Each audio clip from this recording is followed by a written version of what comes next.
সিনেমার শুরুতে আমরা দেখতে পাই একজন মহিলাকে, যে কিনা একটা কাটা মাথা হাতে রেললাইন দিয়ে হেঁটে সোজা থানায় চলে আসে এবং কাটা মাথাটি সোজা পুলিশের সামনে গিয়ে রাখে। এটা দেখে আসামি সহ সকল পুলিশ অফিসারই ভয় পেয়ে যায়। এরপর পুলিশ অফিসার জিজ্ঞাসা করে, পুরো বডিটা কোথায় রেখেছো? তারপর সিন শিফট হয় একটা কুয়ার ভিতর। আমরা দেখতে পাই কুয়া থেকে একটা লোকের মৃত বডি উদ্ধার করা হচ্ছে। তারপর আমরা ইন্সপেক্টর অনুদীপকে দেখতে পাই, যে কিনা আইপিএস হওয়ার ট্রেনিং নেওয়ার জন্য ওডেলা নামক এক গ্রামে এসেছে। এরপর সিন শিফট হয়ে যায় 3 মাস আগে। ওডেলা নামক এক গ্রামের দৃশ্যে আমরা দেখতে পাই অফিসার অনুদীপকে, যে কিনা তার গার্লফ্রেন্ড কীর্তির সাথে ফোনে কথা বলছিল। এমন সময় কীর্তি অনুদীপের কাছে বায়না ধরে তার ট্রেনিং যে গ্রামে হচ্ছে সেখানে আসার জন্য। এরপর আমরা ওডেলা গ্রামের কিছু পেপার কাট দেখতে পাই, অনেক খুন ও ধর্ষণের কথা লেখা। পর দৃশ্য চলে যায় আরেকজন নববিবাহিত দম্পতিদের দেখিয়ে, যাদের নাম প্রকাশ ও মধুরী। আজকে ছিল তাদের বিয়ের প্রথম রাত। এরপর আমরা তিরুপতি ও রাধাকে দেখতে পাই। রাধা তিরুপতিকে ঝাড়ু দিয়ে পিটাচ্ছিল, কারণ তিরুপতি কালকে মাতাল হয়ে চুলায় হিসু করে তাদের চুলা নষ্ট করে ফেলছিল, যার কারণে রাধা খুবই রেগেছিল। সে রেগে গিয়ে তিরুপতিকে অনেক বকাবকি ও মারধর করতে থাকে। পর আমরা গ্রাম প্রধান সারপানজিকে দেখতে পাই। সারপানজি তার জামা পরিষ্কার করার জন্য রাধার হাতে ধরিয়ে দিয়ে চলে যায়। রাধা ও তিরুপতি দুইজনে মূলত ধোপার কাজ করত। পর দৃশ্য চেঞ্জ হলে আমরা 3জন মাতাল ছেলেকে মদ্যপান করতে দেখতে পাই। এর মধ্যে বিবেককে খুব রেগে থাকতে দেখতে পাই। এর পরদিন সকালবেলার দৃশ্যে আমরা দেখতে পাই মাধুরীকে কেউ মেরে ফেলেছে। গ্রামের সবাইকে দৌড়ে যেতে দেখতে পাই, কিন্তু আমরা তিরুপতির ভাই চান্দুকে এখানে খুব ভয় পেতে দেখি। চান্দুর মুখ দেখে আমরা বুঝতে পারি সে বাধ্য হয়ে সেখানে যাচ্ছে। এরপর ইন্সপেক্টর অনুদীপকে দেখতে পাই, যে কিনা খুনের তদন্ত করার জন্য সেখানে এসেছে এবং তদন্ত করার এক পর্যায়ে মধুরীর স্বামী ও শ্বশুরকে ডেকে পাঠায় এবং এর মাধ্যমে বিবেকের নাম জানতে পারে। অনুদীপ তখনই বিবেককে ধরে এনে প্রচণ্ড মারধর করে এবং তারপর আমরা দেখি তিরুপতির শারীরিক সমস্যার কারণে তারা ডাক্তারের কাছে এসেছে। তিরুপতি ছিল শারীরিকভাবে অক্ষম। ইন্সপেক্টর অনুদীপ বিবেকের একটা ছোট্ট টেস্ট নিয়ে তাকে ছেড়ে দেয় এবং বলে খুনি লেফট হ্যান্ডেড এবং বিবেক ছিল রাইট হ্যান্ডেড। এরপর বিবেক অনুদীপের কাছে ক্ষমা চেয়ে চলে যায়। এরপর তারা জানতে পারে জঙ্গলের ভিতর আরেকটা মহিলার খুন হয়েছে, তাকেও একই রকম ভাবে মেরে ফেলা হয়েছে। অনুদীপ এটা নিয়ে ভালোভাবে তদন্ত করতে থাকে। তদন্ত করার এক পর্যায়ে সে লক্ষ্য করে মেয়েটিকেও ঠিক আগের মহিলাদের মতো মারা হয়েছে। আগের খুনের মতো একইভাবে এই মহিলাকেও মেরে ফেলা হয়েছে। এই মহিলাটিকেও বিয়ের প্রথম রাত পার হতে না হতে কিলারটি টার্গেট করে মেরে ফেলে। এসব দেখে তো অনুদীপ চিন্তায় পড়ে যায়। তদন্ত করার এক পর্যায়ে অনুদীপ সেখানে একটি মোবাইল খুঁজে পায়।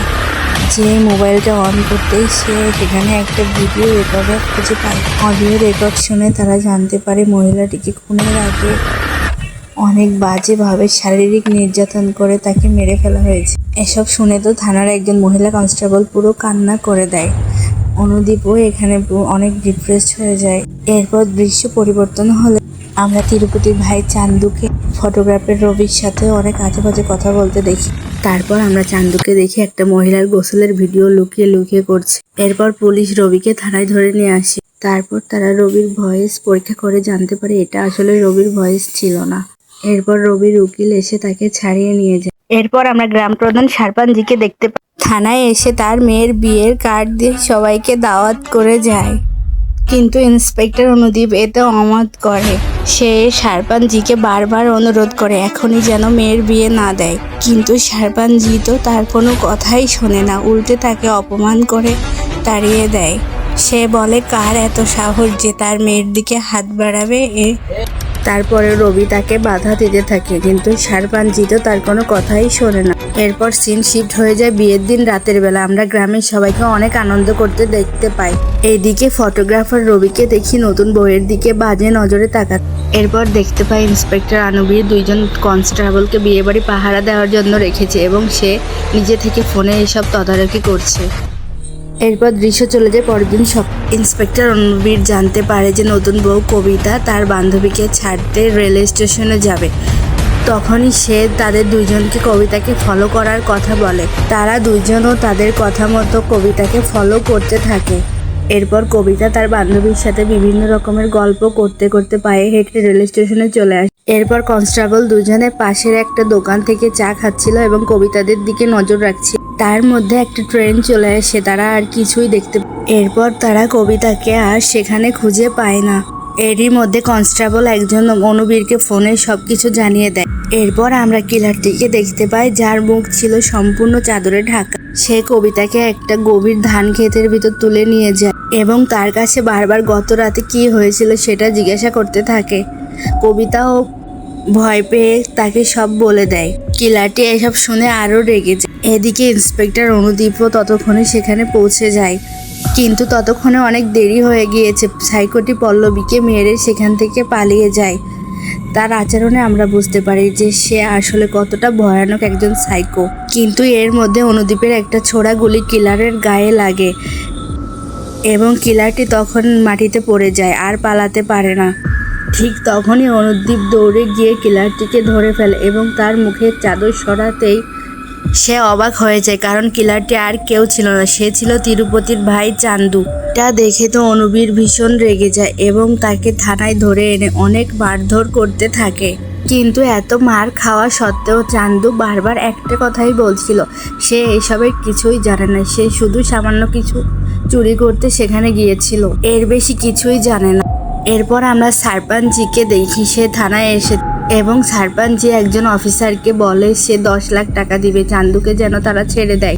অফিসারটি প্রথম দিকে তো রাজিই হচ্ছিল না, কিন্তু পরে সারপাঞ্জির জোড়াজড়িতে সে রাজি হয়ে যায় এবং চান্দুকে সারপাঞ্জির লোকদের হাতে তুলে দেয়। সারপাঞ্জি তখন চান্দুকে নিয়ে চলে যায়, কিন্তু তখনই আমরা বুঝি যে অনেক ভয়ানক কিছু ঘটতে চলেছে। এরপর ইন্সপেক্টর অনুবীর এসে তো বাকি অফিসারদের সাথে অনেক রাগারাগি করে, চান্দুকে কেন তাদের সাথে যেতে দিয়েছে এ নিয়ে অনেক কথা শোনায় এবং পুলিশ অফিসারটিকে হুমকি দিয়ে চলে যায়। তারপর আমরা সারপাঞ্জিকে দেখি, সে চান্দুর উপর বিভিন্নভাবে অত্যাচার করছে, কিন্তু তাকে একবারে মেরে ফেলছে না, অল্প অল্প করে তাকে অত্যাচার করছে।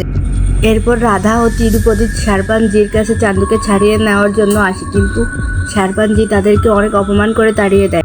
তিরুপতি সেখান থেকে কান্না করে চলে আসে। এরপর ইন্সপেক্টর অনুবীর সারপাঞ্জিকে ফোনে জানায় যে আরেকটা মহিলার খুন হয়েছে, কিন্তু সারপাঞ্জি তো এখন চান্দুকে আটকে রেখেছে, তাহলে এই খুনটা করলো কে?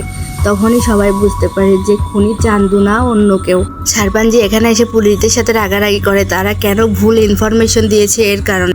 এরপর সারপাঞ্জি চান্দুকে সাবধানে বাড়ি পৌঁছে দেয় এবং তার কাজের জন্য রাধা ও তিরুপতির কাছে হাতজোড় করে ক্ষমা চায় এবং চান্দুর চিকিৎসার যত খরচা সে নিতে চায়, কিন্তু রাধা ও তিরুপতি এতে সারপাঞ্জিকে না করে দেয়।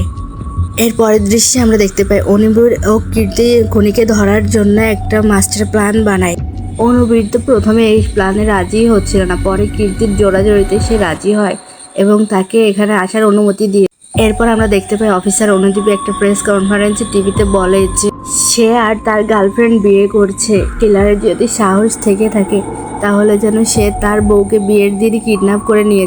এটা শোনার পর তো আমরা ফটোগ্রাফার রবিকে অনেক ভয় পেতে দেখতে পাই। এরপর আমরা দেখতে পাই ইন্সপেক্টর অনুবীর ও তার গার্লফ্রেন্ড একটা মন্দিরে গিয়ে বিয়ে সম্পূর্ণ করছে। এরপর অনুবীর তিরুপতির হাতে কিছু টাকা ধরিয়ে দেয় তাদের জন্য বিরিয়ানি আনার জন্য, কিন্তু তারা তো এটা দিয়ে মদ পান করে। এদিকে ঘরের ভিতর লাইটের আলো পড়ায় রাধার ঘুম ভেঙে যায় এবং সে একটি বাক্স দেখতে পায়। বাক্সটি খুলে তার মধ্যে বিভিন্ন রকমের আংটি এবং নানা রকম জিনিস দেখতে পায় মহিলাদের।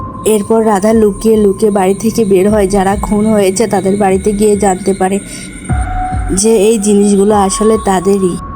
প্রথমে সে সারপাঞ্জির কাছে গিয়ে জানতে পারে এটা আসলে তারই মেয়ের। তারপর সে একে একে সবার বাড়িতে গিয়ে খোঁজ নিয়ে জানতে পারে যে এই জিনিসগুলো আসলেই তাদের। তখনই রাধা বুঝে যায় যে আসল খুনি। তারপর সে বাসায় গিয়ে তিরুপতির খোঁজ করে এবং জানতে পারে তিরুপতি বাসায় নেই, সে কাপড় আনার জন্য অনুবীর স্যারের বাসায় গিয়েছে। তখনই রাধা বারবার অনুবীর স্যারকে ফোন করতে থাকে, কিন্তু অনুবীর তো ফোন রিসিভই করে। এদিকে অনুদীপ তিরুপতিকে বলে যে কাপড় অনেক ময়লা হয়েছে, সে যেন সবগুলো কাপড় সুন্দরভাবে পরিষ্কার করে দিয়ে যায়। এরপর তিরুপতি ঘরের ভিতর থেকে বড় একটা পুটলি নিয়ে বাইরে চলে আসে এবং অনুবীরকে বলে স্যার অনেক কাপড় হয়েছে, এটা পরিষ্কার করতে 2 থেকে 3 দিন সময় লাগবে। অনুবীর কাপড়গুলো নিয়ে যাওয়ার অনুমতি। এরপর সে দেখতে পায় তার ফোনে রাধা 47 বার মিসড কল দিয়েছে। তখনই সে রাধাকে কল করে জানতে পারে যে কিলারটিকে তারা এতদিন ধরে খুঁজছে সেটি আর কেউ না, রাধার স্বামী তিরুপতি। এতদিন আসলে তিরুপতি এসব কাজ করছিল। তিরুপতি ঘরে গিয়ে কীর্তিকে কিডন্যাপ করে নিয়ে চলে আসে। তিরুপতি ছিল মেন কিলার, এতদিন সে ভালো মানুষ সেজেছিল। এরপর রাধা তাদের পোষা কুকুরটির মাধ্যমে তিরুপতির খোঁজ করার চেষ্টা করে এবং তিরুপতির ব্যবহৃত কাপড় কুকুরটিকে শুকিয়ে তার খোঁজ করতে করতে একটা কুয়ার কাছে চলে আসে। তখনই সে দেখতে পায় তিরুপতি কীর্তির সম্মান নষ্ট করার চেষ্টা করছে। এটা দেখে রাধা চিৎকার করে লোকজন ডাকতে থাকে। তার চিৎকার শুনে তো তিরুপতি ভীষণ রেগে যায় এবং উপরে উঠে চলে আসে। এইসব কাজের জন্য তো তিরুপতি রাধাকেই দায়ী করতে থাকে এবং তিরুপতি রাধাকে বলতে থাকে বিয়ের প্রথম রাত থেকেই রাধা তাকে অনেক অপমান করেছে তার শারীরিক অক্ষমতার জন্য। তাই তিরুপতি তাদের গ্রামে নতুন কারোর বিয়ে হলে জানালা দিয়ে লুকিয়ে এসব দেখতো এবং হিংসায় জ্বলতো। তার পরের দিনই তাদেরকে মেরে ফেলতো। এত কিছুর পরেও রাধা তিরুপতিকে বারবার কীর্তিকে যেন না মারে তাই অনুরোধ করতে থাকে, কিন্তু তিরুপতি তো তার কোনো কথাই শোনে না, উল্টে রাধাকে মারতে থাকে। রাধা তিরুপতিকে আটকানোর অনেক চেষ্টা করে, কিন্তু তিরুপতি তো রাধার কোনো কথাই শোনে না, উল্টে রাধাকে মেরে অজ্ঞান করে দেয়। তখনই রাধা তার সামনে একটি কোদাল দেখতে পায় এবং কোদাল নিয়ে তিরুপতির উপর ঝাঁপিয়ে পড়ে এবং তার মাথাটা আলাদা করে দেয় এবং সেই কাটা মাথাটি হাতে নিয়ে ওডেলা নামক রেল স্টেশন দিয়ে হেঁটে সোজা থানায় চলে আসে।